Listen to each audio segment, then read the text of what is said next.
Hi, my name is James Newton Howard, and welcome to my Yamaha All Access 360 photo shoot.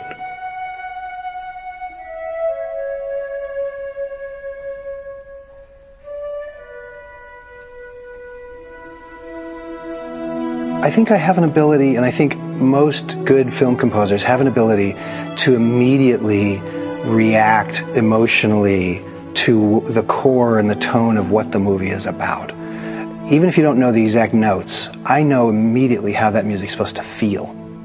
I can't describe it, but I know when I write it that I've done the right thing. I know how it's supposed to feel. If I don't know how the music's supposed to feel in a movie, then I'm in trouble.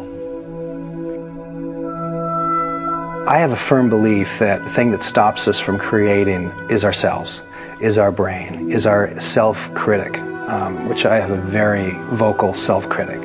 I think the thing that enables me to work quickly is I just am able to shut that off and to be unself-conscious about my writing. After The Sixth Sense, Knight called me up and said, "You know, James, I love the score and everything, but I wish on our next movie that the score has a quality that is singular to itself, that you hear just a couple of notes from the score and you know that was the score to that movie." So in the case of the next movie, which I think was Unbreakable, I just sat down and wrote a CD's worth of material before I went out to see him, and he storyboarded the movie for me. A bunch of the music that I had written ended up in the movie, and it just began this tradition where I now write, 10, 15, 20-minute suites of material based on my reading of the script and or Knight's storyboarding of the movie for me. And it's been very successful. For instance, the main titles to Signs, The Village, Lady in the Water were all written before he started shooting. What I'm striving for is for every score to be the best score I've ever written. I can't do it otherwise.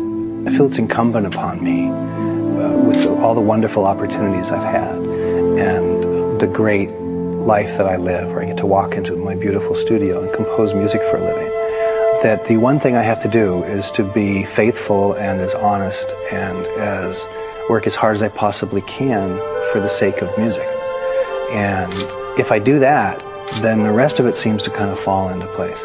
If I'm skimping on the music, it won't work out. I've been involved with Yamaha gear since, I guess, '82.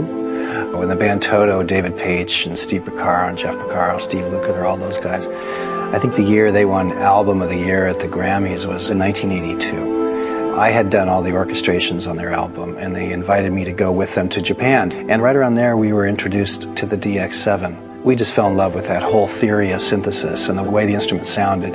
And the keyboard action was spectacular.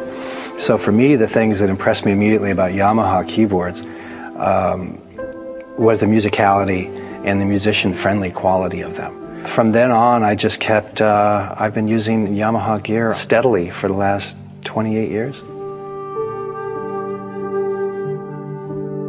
So I just want to thank all of you for watching it. I hope that it was entertaining, if not educational. I wish I had some great words of advice. The only good advice that I have ever been able to give anybody is to focus on writing music, and if you're writing a movie score particularly, don't worry about the picture. Just worry about write great music, and then the rest will take care of itself. Thanks.